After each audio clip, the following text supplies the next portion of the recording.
Hey guys, it's Morgan. Welcome back to another weekly Shlog. Sorry that we missed a week, but I was fishing with my dad and my kids up in Montana. We had a ton of fun. So yeah, sorry, didn't film last week, but we are back. Hopefully a nice long run of like consistency here. But we are back for our weekly shop vlog and we're getting a phone call. West Union, West Virginia. I don't think I know anybody there. Anyway, guys, if you're new here, if you found us because of the YZ build or a review video or me making fun of Jeff Slavin's video or whatever, this is our weekly shop vlog where we show you all kinds of cool dirt bike stuff. We diagnose problems. We show you cool tools. We fix stuff. We joke. We make fun of Zach over there. Finally, there he is. He's not looking because... he's a reluctant star of the channel. Yeah. Yeah, so that's what we do here. If that sounds like fun, join us. Here we go. All right, guys, before we get going on these two 350 KTMs, you might recognize that one. I have to thank the biggest sponsor of the channel, Rocky Mountain ATV MC. Huge, massive thank you to those guys. They are a massive supporter of the channel. They're a massive supporter of the sport. They do a ton of good for this sport, and I love them very much. The link in the description, if you use that, it helps us. We do get paid from that.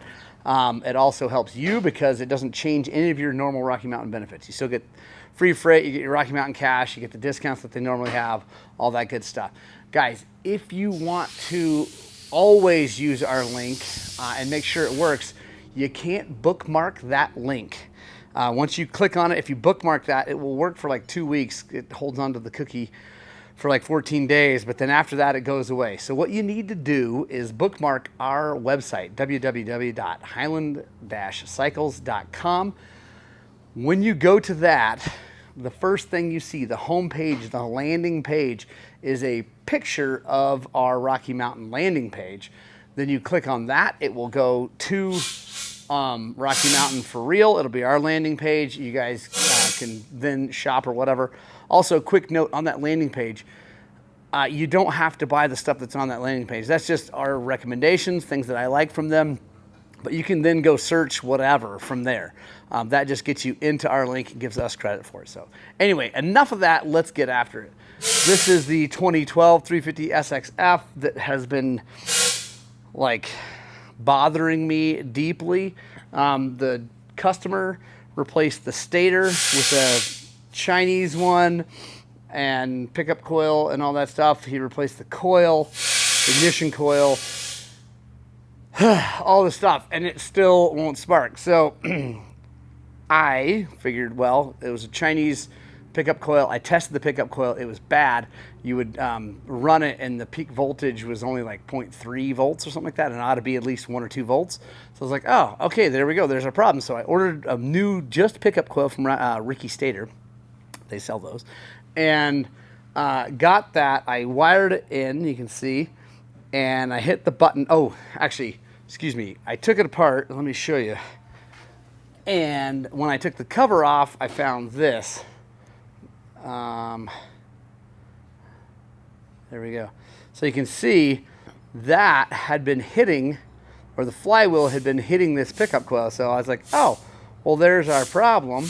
You know, it broke the case, it hit the thing, there's not the right air. Anyway, so perfect. And it's like jacked up. You can see it's like off kilter from the thing. So that's what you get when you buy China sometimes. And so I was like, well, there we go. So I put the new pickup coil in, I hit the button, same thing. It sparks once and then it quits sparking.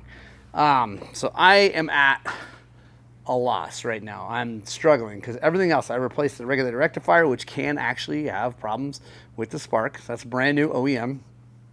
The ignition coil is brand new, and I also believe it is OEM. The spark plug cap fits tightly. All that good stuff. And it doesn't seem to matter whether I hit the button or kick it. You can kick it a few times and it sparks and then it goes away. And I pride myself on being pretty good with electrical diagnosis, but I am failing on this one. Drive me nuts. So if you guys have any comments or experience with a similar situation, let me know. And the stator, the thing that produces the power to charge the battery, seems fine, but it wouldn't matter anyway because the ignition and the fuel pump and everything is run off the battery. So that thing just charges the battery. So it should fire up even if that were bad and then not, you know, whatever. So, and by the way, I have swapped the polarity on the pickup coil a couple different times to try both directions because I talked to the guys at Ricky Stator and they said that sometimes not theirs, theirs just has 2 wires, there's no plug, but sometimes the other ones have the plug, the wires reverse and the polarity, anyways, it doesn't work. So I tried that, didn't make any difference. Actually, it sparked the same way both directions. So I am thinking it's the CDI, but I don't know. And I don't want to buy a CDI. So unfortunately, I don't have one. I have this other 350 SXF here, but it does not have the same CDI. This is a little bit newer, and the CDI is different. So I'm wondering if it was a known thing, like maybe they had problems. This is an early fuel injection bike for KTM, so maybe they had some problems. I don't know. Super frustrating, super confusing. I've already replaced I swapped it out with a known good one, the relay that provides the power. Anyway, that didn't fix anything. So, yeah, we're struggling, and that's a thing that happens in this world. Not a lot of YouTube videos are going to show you the struggle, but we're all about reality here. So, I'm going to leave that one alone, and then this one I'm going to test the pickup coil because this one, this has actually been here before. I don't know, it's been a while. The button wouldn't work. We tried a lot of things. Anyway, I gave it back to the customer. I kind of just threw my hands up because it was weird too. And it turned out it was a weird problem in the wiring harness, but they got it sorted out. And I'm glad they did it because if I had done it and had to charge them, it would have been hours and hours and hours. Anyway, and it was basically just trial and error. They just swapped a bunch of stuff. So, yeah, now it's time to test pickup coil on this. Hopefully we find that it's noticeably bad. This one's all stock and OEM, so it's not going to be any China weirdness. And then we can move on. All right, gonna test for resistance. So we're testing ohms. Should be around 100.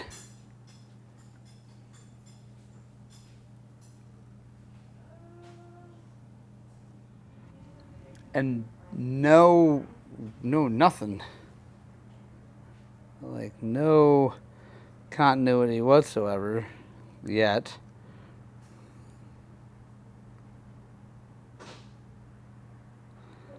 Well, there you go. Okay, the meter works. Touch it to each other, and it works.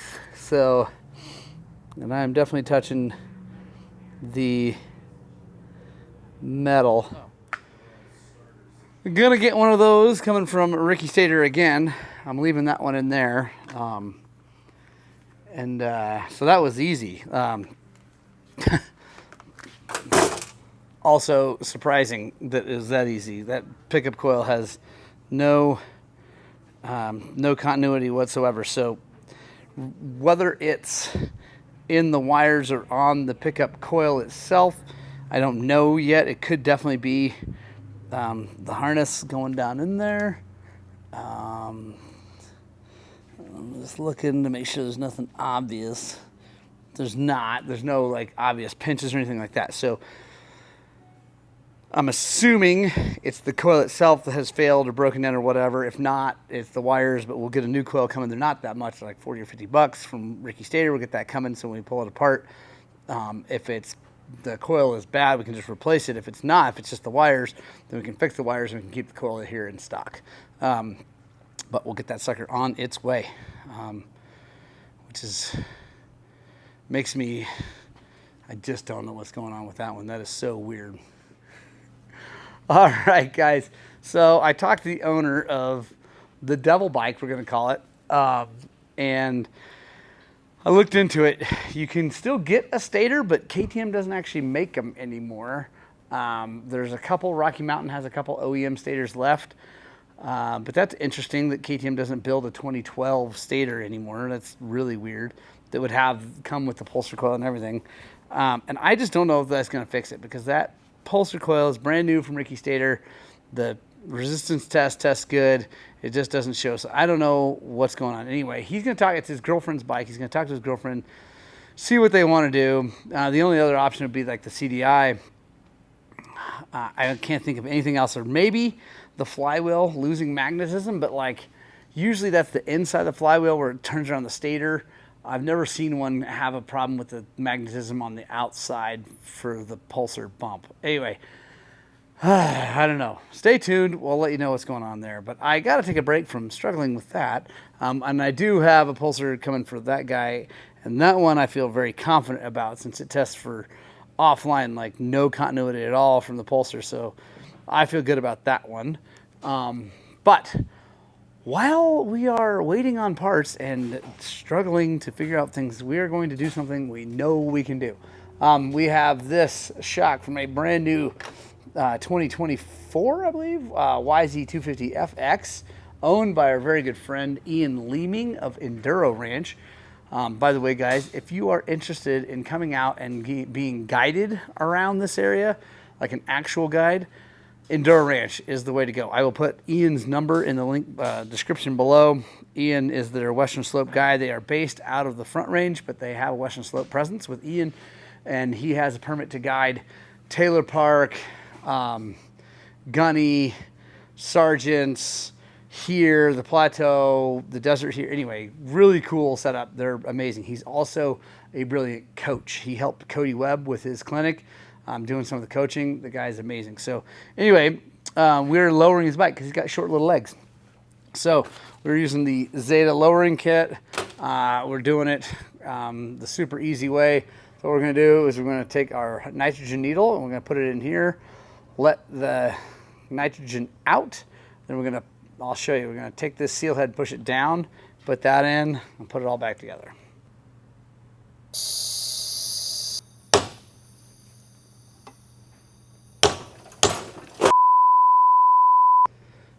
Now we can push the seal head down. Seal head tool. There we go.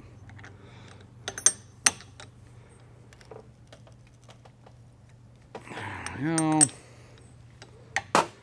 So as you can see, we got the seal head pushed down. You can see the circlip groove. Now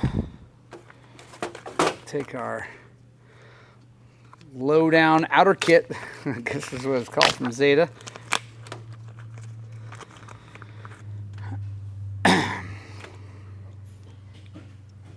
Pretty cool. Got a little O-ring. Or take our part here, and we're gonna put it together. And take just a little bit of grease, put it on that O-ring so it slides down in there. It is tight. It's got to get it down past the groove. There we go.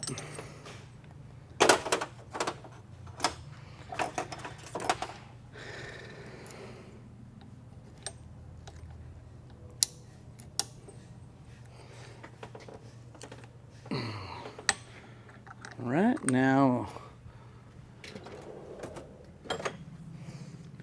tap this back in.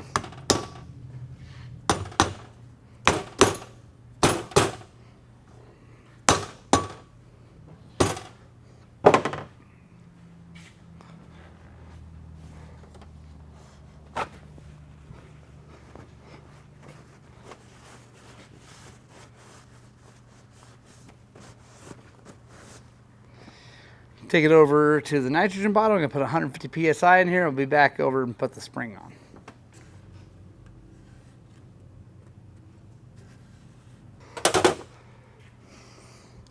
Boom, there we go. Lowered shock. Super simple, super easy, and does like, I think it's like 30 millimeters is what that eventually does at the rear wheel. Like we were talking about this with Ian, even though that thing isn't 30, like this isn't 30 millimeters shorter, by the time with the geometry and everything out to the rear wheel, it's 30 millimeters, so sweet. All right, guys, next on the lift. Oh, by the way, the KTM, it's out front. Anyway, the customer has decided to pull the plug, at least for now. They're gonna take it home. They might dig through the wiring harness and see if they can find anything weird going on there.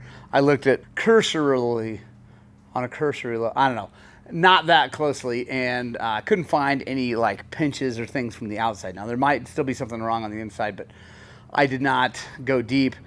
He didn't want to pay me. I didn't want to have to charge him some crazy number. So anyway, it's going home. I feel bad that we couldn't get her fixed, but there's something going on. I have a feeling it's a CDI, but yeah, I don't know. Anyway, so it's leaving, and it's a bit of a defeat. I don't like that feeling. It's not a good feeling, but it is what it is. So next on the lift, because we have to make money here and move forward, is this older YZ250FX, or excuse me, it's the older YZ250F that we put a new stator in. I think this is on a Shlog earlier. It had an aftermarket lighting stator, so it had failed. Wasn't making any spark, so we got a new stator in there. It's sparking now, but the carburetor is super gross. So we'll get the carb off, and we're going to disassemble this thing, and we're going to not only rebuild the normal parts, we're going to do the mid-body gasket too. So I'm now going to disassemble the whole thing and dump it all into the ultrasonic. It's been heating up now for a while. We'll cook this thing, get it all nice and hot, get all that junk off of there, and then we'll rebuild it. All right, guys, we got everything out of the ultrasonic. Obviously, it's still gross, so I'm, it's the way it's going to be. I'm going to go grab a pick.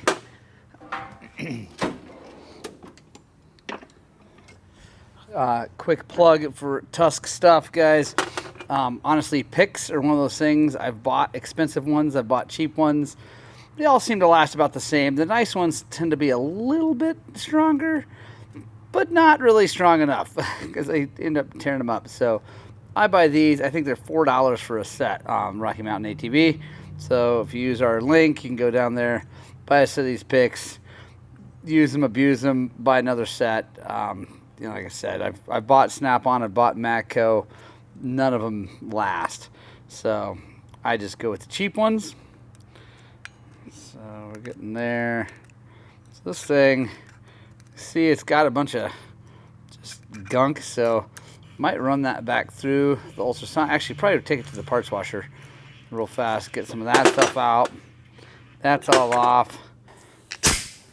Super handy to have compressed air if you're cleaning carburetors. Blowing through passages is definitely the way to do it. Also helps get everything dry.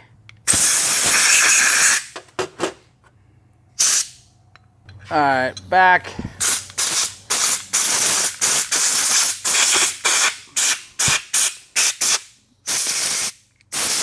Got those looking way better. Pretty happy with that. I think we'll be good. I might come in here and try to, there's a couple little bits that need to be cleaned up, but we'll get that.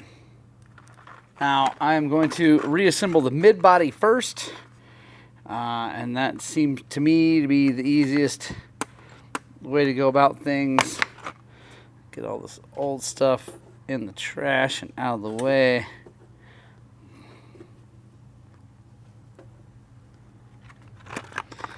And yeah, just using all balls.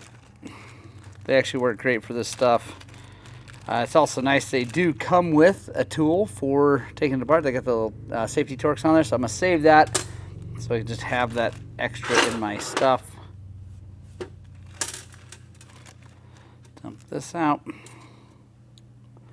Now, let's start with this piece. I don't know what I call it, the hoop. It's probably called something very different. There we go. All new bolts.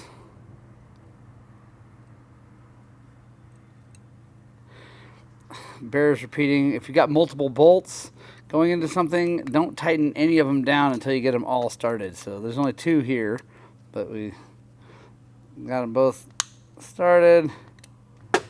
Now we got this guy. I like to take just a little bit of grease and I just put it all over this thing. Set her down.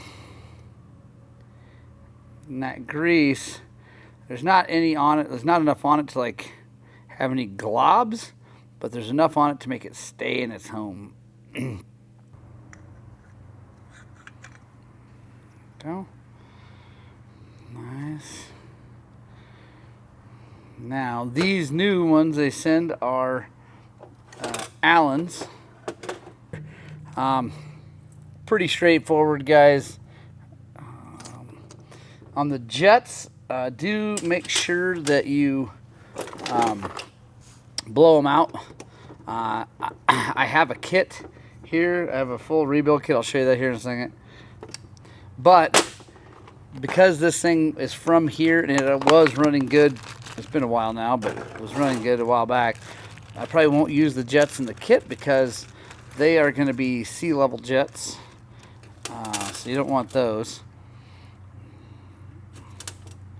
But we got a new needle, all new O-rings. This kit's really sweet. This comes with the, whatever this is called, it's a slide flap O-ring. I don't know. I'll show you where that goes here in a second. But new fuel screw, adjustable, all that good stuff. So, like I said, I like the jets that were in here. I think the bike probably ran just fine with these jets. So we're just gonna run with those, but because they're clean now. Got our float bowl on. Like I said, the only thing I'm not going to be able to do today is actually make this run because I don't have the accelerator pump diaphragm, and it is definitely junk. I'll show it to you here in a second.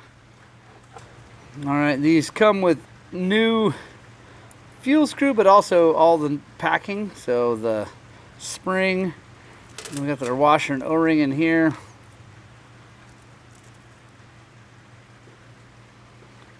I've said it a bunch of times, it's always spring, washer, then O-ring. So when it goes in, it's O-ring, washer, spring. Alright, and I always start with these about 2 out, because that is usually real close and running good. Now, we need to get the slide out to replace this guy. So if you've never done it, you guys just got to take this screw out so that it can rotate up and out of the way and let the slide come out.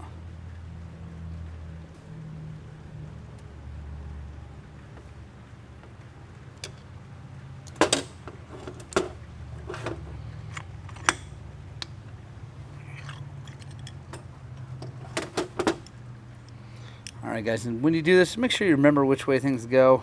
So that's going to want to look like that. Got our, I don't know what you even call this thing, but I'm calling it an O-ring because I don't know what else to call it.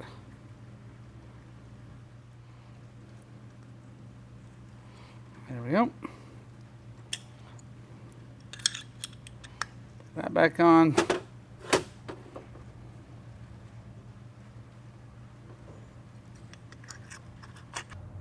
All right, guys, got it all back together. I went ahead and put the cover back on because the new kit came with new new O-ring for the accelerator pump, so I wanted to put those in just to make sure we're all good. Here is that accelerator pump. Diaphragm is just junk, so bummer that we can't get that done. Also, needle, whatever, the needle's fine. There's no need for that. Yeah, we're good to go. Now we wait, get that ready to go. Next thing, guys, is I've got a set of forks, air forks that a gentleman called. I was thinking about doing 6500 kit, and I actually had my old already valved 6500 kit ready to go, and so I am selling him those. So we're going to install those things here real fast. I made a video about installing them, so I won't go super in depth, but let me go grab those forks. All right, guys, got our set of air forks up here. I'm going to take these suckers apart. Part of the deal, I would imagine you'd think it was obvious, is we're going to do new seals and bushings also, because yeah, we're going to bother rebuilding these things and making them super sexy. They might as well be all the way fresh. Again, shameless promotion for our clicker koozie, available at highland-cycles.com under parts, I believe. I'll try to remember to put a link. If not, just go to highland-cycles.com, dig around through the menus, find the parts. Anyway, these things are awesome. Put that on there, flip it upside down, nothing gets hurt. It's so sweet. And now I've had that was a prototype. I've had that a long time. It's been through a ton of oil and a ton of forks. All right, just gonna take the bolt out of the bottom, and this all should come right out.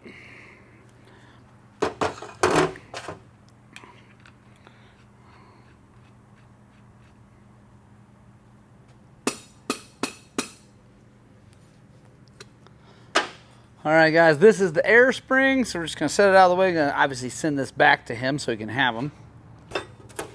Now we're just going to do a set of fork seals and bushings, which I've shown very many times, so I'm not going to do it again.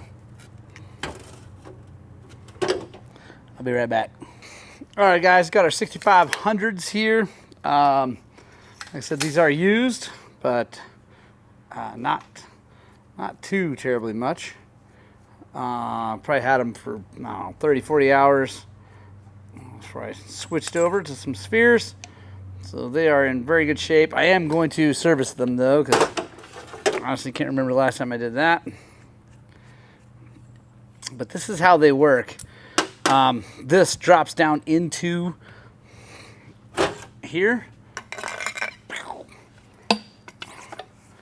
And then that gives you the threads to screw everything in. So super simple. Don't have to take the lugs off or anything. That is the nice thing about dealing with a OEM WP part. It's pretty sweet. And I ended up putting these clickers on there because they didn't have these clickers, these hand clickers. They were just a flat blade, which is fine, except for that you can't get to it on these forks when you put the bars on there. Anyway, that was annoying. Really what I'm doing here is just changing oil, because they've been off my bike way longer than they were on my bike, and I just want to make sure they're all good and happy for this guy. Check everything, because these are all valved and set up.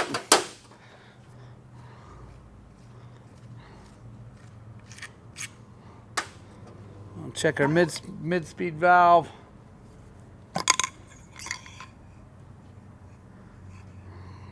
That all looks happy. Always take this rod and just push it, make sure it's springy.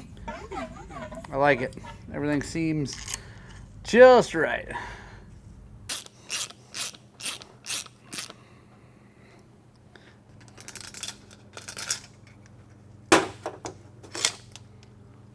All right, there we go.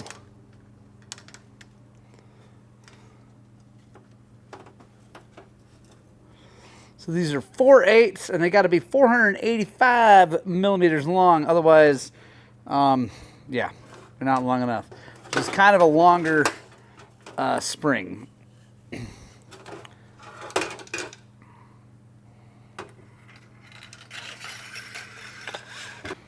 All right, now we're just gonna 375 cc's of oil in the outer. Obviously that's adjustable, but that's our spec for a guy his size and his speed.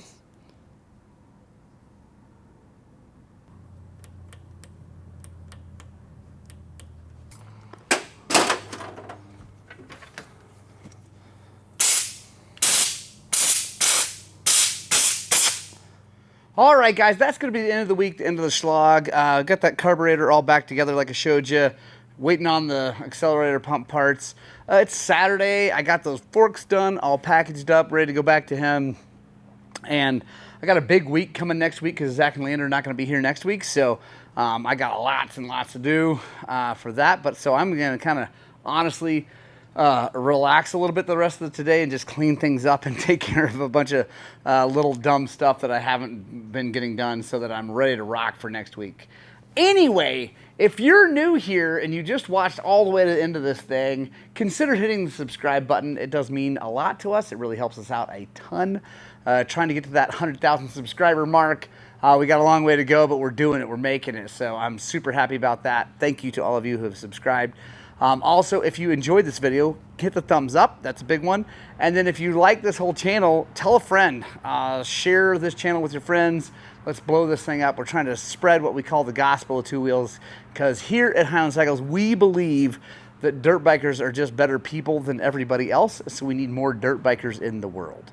I love you guys so much. I hope you get out, spread the gospel of two wheels, and I desperately hope that what we're doing here is inspiring you guys to work on, but more importantly, get out and ride your dirt bikes!